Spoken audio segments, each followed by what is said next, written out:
Hello everyone, welcome to this week's video. This week's video is in a slightly different format, so I thought I'd do an introduction to tell you what to expect.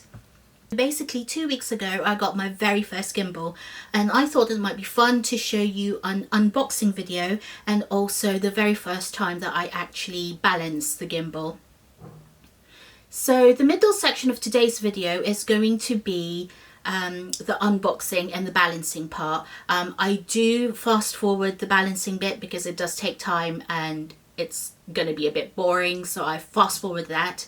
And then if you watch until the end, then I will give you an update on what I think of the gimbal. The gimbal that I got is actually the Weebill Lab, which is the older version of the Zhiyun Weebill series. They have recently just announced a brand new all singing and dancing small gimbal, which is called the Weebill S. So right at the end I will give you my decision as to whether or not it was a good idea to get the Weebill Lab rather than the Weebill S. Okay, thank you. Hello everybody, it's a slightly different format today. I thought I would do an unboxing video because I'm very excited. I am getting my very first ever gimbal. I haven't got the box yet because I'm about to go out and actually collect it from a real life videographer who is a great videographer. I'll actually link his YouTube channel up here for you. But yes, I'm going to go and get his old gimbal because he has just updated to the brand new all singing and dancing Weebill S. I'm not getting that one, I'm getting his old one. So I'm going to go out and get it now, then I'll come back and I will unbox it in front of you, and I might also try to balance it for the very first time in front of you to show you how easy or not easy it's going to be. Okay, thanks, see you later, bye!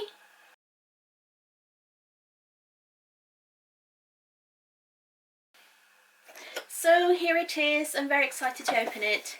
This is actually an early birthday present for me, although when I upload this video I think it's probably going to be my birthday week, so yay, happy birthday to me.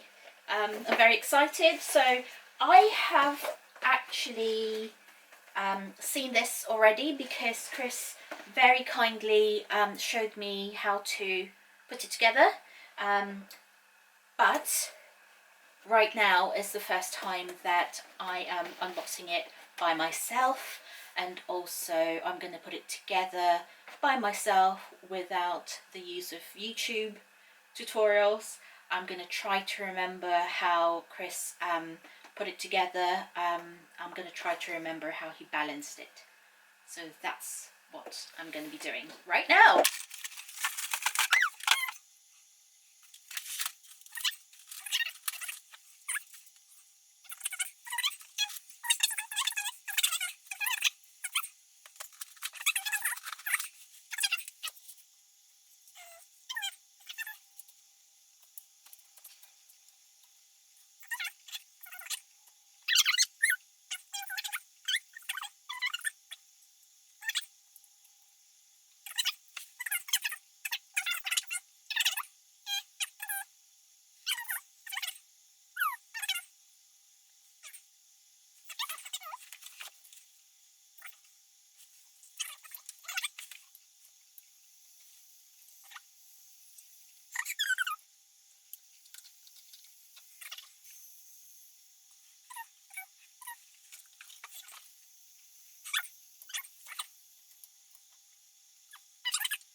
I think I've balanced it.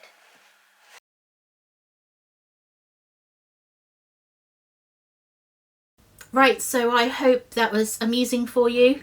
As I said in the last slide, do not attempt to balance your gimbal, especially if you're new, especially if you're a beginner and you've never done it before.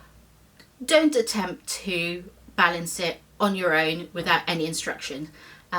So I did take a little snippet, a little sample video straight after that when I thought I'd balanced it. To be honest, I wasn't really feeling that 100% confident that I did it right. So I actually went back to YouTube and had a look at some instruction videos and actually went through the proper balancing process. I will link some of those videos either up the top here or down below so that you can have a look at that too. Yes, so anyway, am I happy with the Weebill Lab instead of getting the Weebill S? Well, yes, I am, because it absolutely suits my needs. First of all, as I said, I'm a beginner with gimbals and with videography. And also I wanted something that was lightweight. I didn't want a very heavy gimbal. My camera and my setup is relatively small and light. I have the A7 III and I have small lenses. I've got the Zeiss Batiste lenses, and I tend to shoot with primes. They're primes, so I don't have large zooms or a very heavy camera that need a large gimbal and a large motor to actually balance it. So the Weebill Lab is very good for me because it is small, it's light, and it basically holds the camera setup that I have. Now, the advantages of the brand new Weebill S, there are a few advantages over the Weebill Lab. I think I've seen people say that it seems to be more solid, better constructed. Okay, so I've actually got the Weebill Lab here again. So yes, so I think the Weebill S, these knobs here apparently are better on the Weebill S rather than on the Weebill Lab, and the Weebill S has a larger motor, so it can hold zoom lenses, the larger and heavier zoom lenses. So if you have a setup like that, then you might be better off going for the Weebill S. What other things were there? I think, oh yes, the one thing that might have been really useful for me as a beginner with the Weebill S is that it actually, once you've tried balancing it yourself, there is a setting on there that actually does the rest for you. So it actually perfects the balance on it.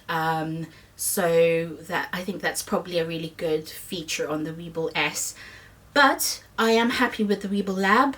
For one thing, it was a lot cheaper. I got it secondhand, and for a beginner, I think that's probably the way to go, because I don't know if I am going to get on with using a gimbal or not. But so far so good. And as I said, it's light, it works for my needs, and I think it's also a good idea because I'm getting to practice balancing it myself, you know, rather than have the convenience of the Weebill S that maybe does the last bit for you and perfects it for you. I think maybe being a beginner, having to balance it yourself all the way through might actually be a good thing, because it's good practice. So that's my conclusion. I am glad that I got this, the Weebill Lab, instead of the Weebill S. I am going to be practicing a lot more with it in the run-up to Christmas and during the quieter winter months, and I hope that I'll be able to show you a few sample videos from using this. Okay, thank you. Bye.